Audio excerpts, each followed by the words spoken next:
Hey, welcome back to the ranking of the 14th year of Best Picture nominees at the Oscars.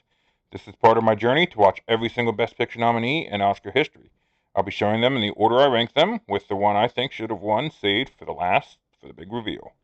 If you're just jumping in, make sure to go back and check out the previous years. Lots of surprises in there. And yes, the Oscars turn 100 in 2028, and this series will be finished by then. Let's get started. Is the winner the one everyone thinks it is?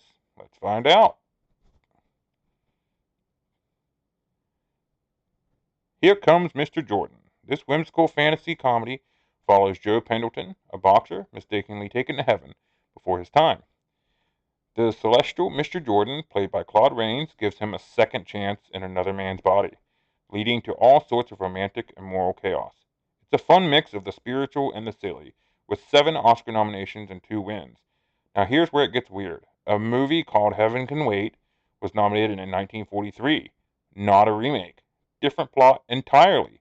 Then in 1978, Heaven Can Wait came out again, but that one actually is a remake of Here Comes Mr. Jordan, not the 1943 Heaven Can Wait. Got it?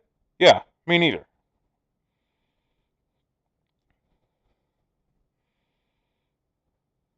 One Foot in Heaven. This film follows the life of a Methodist minister and his family as they move between small towns. Guided by faith and duty, based on a memoir, it's a sincere look at religious life in early 20th century America. It's not flashy or tragic, just a quiet, earnest story. But for me, it lacks the emotional depth I usually expect from Friedrich March. It just didn't leave much of an impact.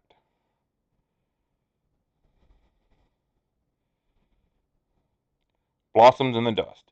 Greer Garson stars as Edna Gladney, a real-life child welfare advocate who fought to remove the word illegitimate from birth records. It's got melodrama, activism, and strong Technicolor visuals. It's sweet, well-meaning film that's hard to dislike, but also hard to rank much higher. Just a cute little mid-tier movie with its heart in the right place.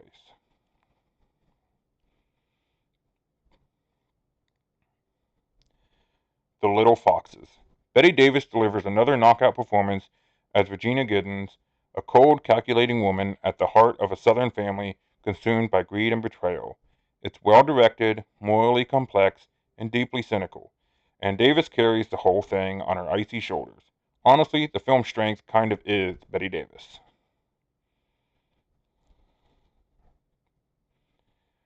Hold Back the Dawn. Charles Boyer plays a European con artist stuck in Mexico trying to scam his way into the U.S. by marrying an innocent schoolteacher, Olivia de Havilland, and of course ends up falling for her.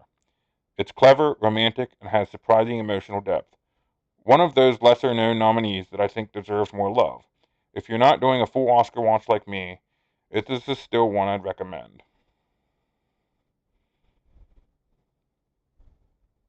How Green Was My Valley. John Ford's sentimental story of a Welsh mining family told through the eyes of young Hugh Morgan as their close knit community begins to crumble. It won 5 Oscars, including Best Picture and Best Director, famously beating Citizen Kane. It's a good movie. I like it. But yeah, most of us would have picked something else.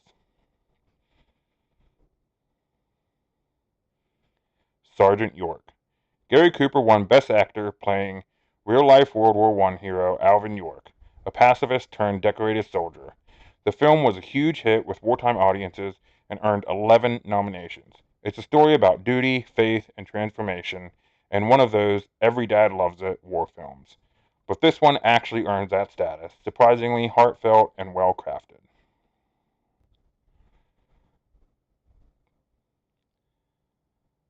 Suspicion.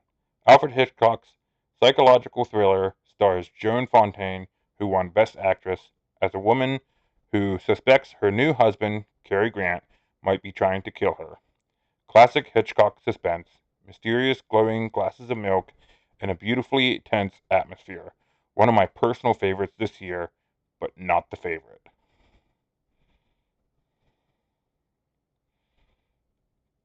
Citizen Kane.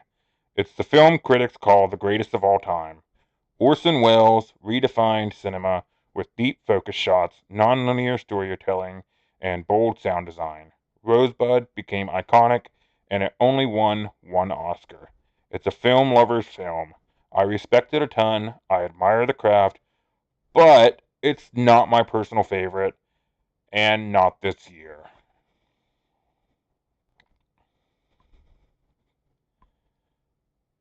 And here it is, The Maltese Falcon, my pick for the best picture of 1941, John Huston's peak noir. Humphrey Bogart as Sam Spade, caught in a web of lies, betrayal, and obsession over a priceless statue. Peter Lorre, Sidney Greenstreet, Mary Astor, everyone's perfect. It's gritty, fast-paced, and iconic. Everything you want in a noir.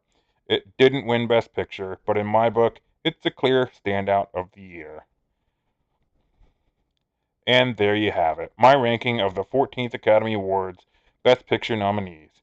What do you think? Did the Maltese Falcon deserve the win, or are you a Citizen Kane purist? Drop a comment.